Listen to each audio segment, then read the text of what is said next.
Welcome to Raghubar log. இன்னைக்கு நான் வந்திருக்க இடம் பார்த்தீங்கன்னா திருவண்ணாமலை மாவட்டம் தான் வந்திருக்கேன். நம்ம முகிலன் அவரோட இயற்கை பண்ணைக்கு தான் வந்திருக்கேன். ஒரு இளம் விவசாயிங்க. இவர் படித்து முடிச்சுட்டு உடனே இயற்கை விவசாயம் பண்ண ஆரம்பிச்சிருக்காரு. 5 ஏக்கரில் பல பயிர்கள் பண்ணுறாரு. என்ன பப்பாளி பண்ணுறாரு, மஞ்சள் பண்ணுறாரு, நிலக்கடை பண்ணுறாரு, அப்புறம் சக்கரவள்ளி கிழங்கு. அது என்ன கலர்? அது செவ்வள்ளி, சிகப்பு சக்கரவள்ளி கிழங்கு. அதாவது நார்மல் சக்கரவள்ளி கிழங்கோட அதில் நிறைய மருத்துவ குணம் இருக்குன்றாரு. அந்த கிழங்கு பண்ணுறாரு. நம்ம வாழை பண்ணியிருக்காரு. இந்த மாதிரி ஒரு பயிர் பண்ணாமல் பல பேர் பண்ணிட்டு இருக்காரு. அதாவது அந்த காலத்தில் தாத்தா பாட்டிங்க என்ன விவசாயம் பண்ணாங்க, ஒரு பயிராக பண்ணல, குடும்ப தேவையான எல்லாத்தையும் எப்படி பண்ணாங்களோ அதே மெத்தடில் வெறும் 5 ஏக்கரில் 10 பயிர் பண்ண இவர் பண்ணிட்டு இருக்காரு. இன்னைக்கு இந்த வீடியோவில் லாகா நம்ம முகிலன் அவரோட பண்ணையை தான் பார்க்க போகிறோம். பார்க்குற விவசாயிகள் கண்டிப்பாக இது உபயோகமாக இருக்குன்னு நினைக்கிறேன். இது ஒரு லாகா, ஒரு பண்ணையில் 5 ஏக்கரில் என்னென்ன பண்ணியிருக்கேன் அப்படின்றது முழுசாக உங்களுக்கு லாகா காட்டுறேன். வீடியோ ஸ்கிப் பண்ணாமல் பாருங்கள், சப்ஸ்கிரைப் பண்ணுங்கள், ஷேர் பண்ணுங்கள். இப்போ நான் பேக் கேமரா போயிட்டு உங்களுக்கு அவர் என்னென்ன பண்ணியிருக்காரு அப்படின்றது லாகா காட்டுறேன்.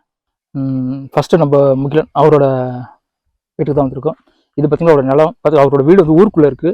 இது பார்த்திங்கன்னா பண்ணையில் அவரோட வீடு, அது தாத்தா காலத்து வீடு. இதுதான் அவரோட நிலத்தோட ஆரம்பம். இதுதான். இங்கே பார்த்திங்கன்னா ஒரு பப்பாளி பண்ணியிருக்காருங்க. இந்த பப்பாளியில் ஒரு அதிசயம் ஒன்று என்ன அப்படின்னு பார்த்தீங்கன்னா, இந்த நிலத்தில் பார்த்திங்கன்னா முதல்ல என்ன பண்ணியிருக்காரு அப்படின்னா, முதல்ல மக்காசோளம் பண்ணியிருக்காரு, அதை எடுத்துட்டாரு. அதுக்கப்புறம் மஞ்சள் பண்ணியிருக்காரு, அதையும் இப்போ எடுத்துட்டு பப்பாளியும் பண்ணியிருக்காரு. அது ஒரு நிலத்துல 3 வருமானம் பண்ணியிருக்காரு. அந்த காலத்தில் தாத்தா பாட்டி என்ன பண்ணுவாங்களா, ஒரே நிலத்துல தட்டைப்பயிறு, உளுந்து, பச்சை பயிறு அப்படின்ட்டு அதே மெத்தட்ல தான் பண்ணியிருக்காரு. பப்பாளி ரெட் லேடின்ற ஒரு ரகம் பண்ணியிருக்கு. இது வரைக்கும் ஒரு 200 கிலோ எடுத்திருக்கேன் அப்படின்னாரு. மஞ்சளில் ஒரு 20 மூட்டை எடுத்தேன் அப்படின்னாரு. பட் இருந்தாலும் யாருக்கு ஒரு நல்ல லாபகரம் தான். ஏன்னா இதுக்கு மேலே வர்றதுலாம் அவருக்கு வருமானம் தான். இந்த சைடு மஞ்சள் பண்ணியிருக்காரு, ரெடி பண்ணியிருக்காரு. இது வேறு மெத்தடில் பண்ணியிருக்காரு. அது மாடை வச்சு உழவு பண்ணியிருக்காரு. மஞ்சள் போது உள்ளே பதிப்பாங்க. இவர் பாறை வச்சு மேலேயே போகிற ஒரு மெத்தட் பண்ணியிருக்கேன் அப்படின்றாரு. தண்ணிக்கு பஞ்சம்ன்றதுனால நிறைய நஷ்டமாயிருக்குங்க. அதனால் ட்ரிப்பு காட் பண்ணி ட்ரிப் இப்போ தான் ரெடி பண்ணிட்டு இருக்காங்க. இது பப்பாளியில் ரெட் லேடின்ற ரகம். பாருங்கள், இருக்கிற பப்பாளி அப்படின்னா இப்போ ரெட் லேடி தான் பண்ணுவாங்க. ஏன்னா கீப்பிங் குவாலிட்டி நல்லா இருக்குங்க. ஒரு வாரம் கூட வச்சுக்கலாம். பப்பாளியை பொறுத்த வரைக்கும் பப்பாளி பழுத்துருச்சா அப்படின்றது எப்படி நம்மளுக்கு தெரியும் அப்படின்னு பார்த்தீங்கன்னா, பாருங்க, இந்த பப்பாளியில் ஒரு 5 கோடு வருமா, 1 2 3 4 5 கோடு வருமா. அப்படி பப்பாளி பழுத்துருச்சுன்னு அப்படின்னு அர்த்தமா. பாருங்க, ஒரு பயிர் பண்ணாலும் இன்னொரு பயிர் காப்பாற்றுன்றதுக்கு இதுதாங்க ஒரு சாட்சி. இது பப்பாளி 2 வருஷம் வச்சுக்கலாங்க. நல்ல ஒரு இதுதான். 200 கிலோ வரைக்கும் எடுத்திருக்கேன் அப்படின்னாரு. தனியாலாம் பண்ணிட்டு இருக்காருங்க. ஆளு யாருமே கிடையாது. அவரும் அவங்க அம்மா அவங்கள வச்சு தான் பண்ணிட்டு இருக்காரு. இங்கே பார்த்தீங்கன்னா ஒரு நிலக்கடலை பண்ணியிருக்காரு. பார்த்தீங்களா, இதுதான் நிலக்கடலை ஆந்திரா ரகம் பண்ணியிருக்காருங்க அவர்.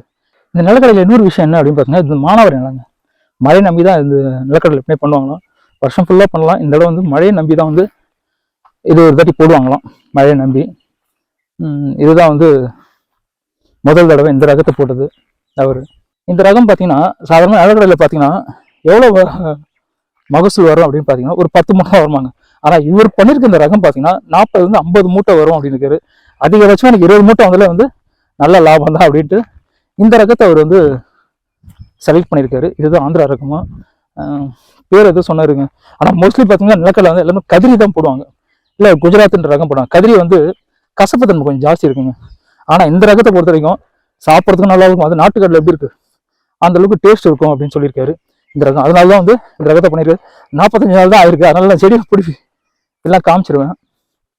இந்த ரகத்தில் அது ஒரு 70 சென்ட் பண்ணியிருக்கேன் அப்படின்னுருங்க. இதுதான் அந்த ரகம், ஆந்திரா ரகம். பூலாம் நல்லா வந்திருக்குன்னா அதனால கண்டிப்பாக இந்த ரகத்தில் பார்த்தீங்கன்னா எனக்கு தெரிஞ்சு ஒரு 20 மூட்டை வரும் அப்படின்னு சொல்லியிருக்காரு. அதிகபட்சம் பார்த்தீங்கன்னா இந்த இடத்துல திருவள்ளூரில் சிறுகமணி அப்படின்னு ஒரு ரகம் தான் பண்ணுவாங்களாம். அது பார்த்தீங்கன்னா 10 மூட்டை தான் வருமா. இது 20 மூட்டை வரதுக்கான வாய்ப்பு நிறையவே இருக்குது அப்படின்னாரு. ஆனால் அந்தளவுக்கு இதில் பூங்கு நிறைய வந்திருக்கு அப்படின்னாரு.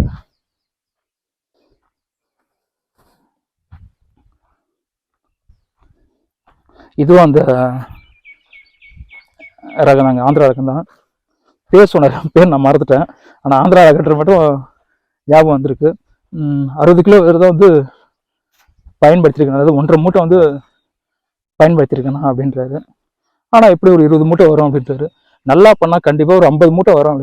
50 மூட்டைலாம் உண்மையிலே ரொம்ப ஒரு நல்ல ஒரு லாபகரமான பயிருங்க. 50 மூட்டை பயிரலாம். அடுத்ததான் நம்ம பார்க்குறது வந்து தான் சக்கரவள்ளி கிழங்கு. இது பார்க்குறோம் பார்த்தீங்களா, இதுதான் அந்த சக்கரவள்ளி கிழங்கு. நம்மளுக்கு கிழங்கு தெரியும், சாதாரண கிழங்கு, சாதாரண சக்கரவள்ளி. இது வந்து சிவப்பு சக்கரவள்ளி கிழங்கு.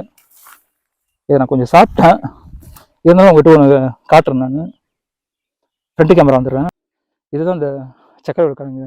சாதாரண சக்கரை கிழங்கு பார்த்தீங்கன்னா வெள்ளையாக இருக்கும், இது வந்து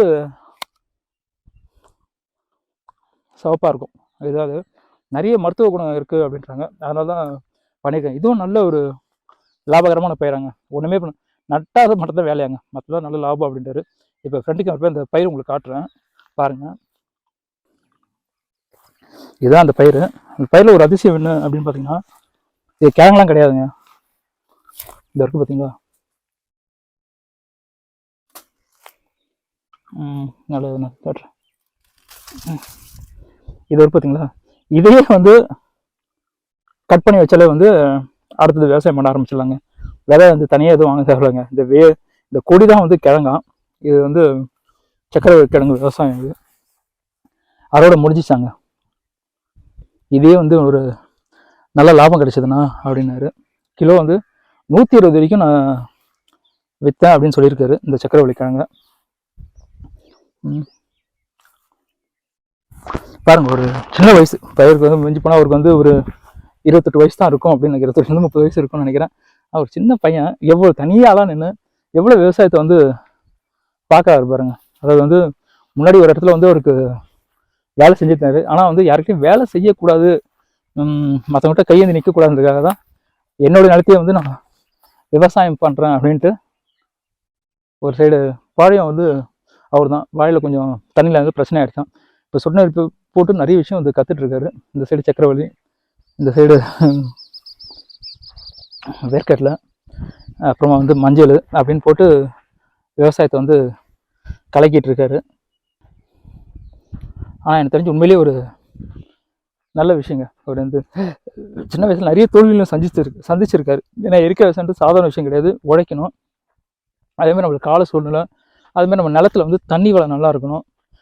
நிறைய விஷயங்களை தாண்டி தான் வந்து விவசாயத்தில் வந்து ஜெயிக்க முடியும். பட் இந்த ஒரு சின்ன வயசில் வந்து இவ்வளோ விஷயம் வந்து பண்ணியிருக்காருன்னா உண்மையிலே வந்து ரொம்ப பாராட்டப்பட வேண்டிய ஒரு விஷயம். தனியாலாம் நின்று பண்ணுறாரு அப்படின்னும் போது அதனால தான் அவரோட வீடியோ வந்து ஒரு லாகாக போடணும் அப்படின்னு ஆசைப்பட்டேன், அதுதான் போட்டேன். வீடியோ பார்த்த எல்லாருக்கும் வந்து ரொம்ப நன்றிங்க. வீடியோ பார்க்குறீங்க, சப்ஸ்கிரைப் பண்ணுங்கள், ஷேர் பண்ணுங்கள்.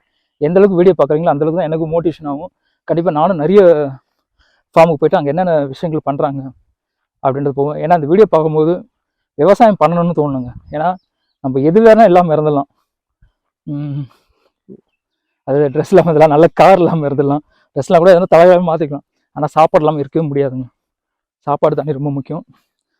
அது ரெண்டுத்தையும் நம்ம காப்பாற்றணும்னா நம்ம வந்து விவசாயம் பண்ணியே ஆகணும். பட் இதை பற்றி போடணும்னு தோணுச்சு, ஒரு பண்ணையை பற்றி, அதுதான் போட்டேன். வீடியோ பார்த்தா எல்லாருக்கும் நன்றி. மறுபடியும் அடுத்த ஒரு வித்தியாசமான உங்களை சந்திக்கிறேன். அது வரைக்கும் உங்களை விடுது உங்கள் ரகுவரன். Tata, by by.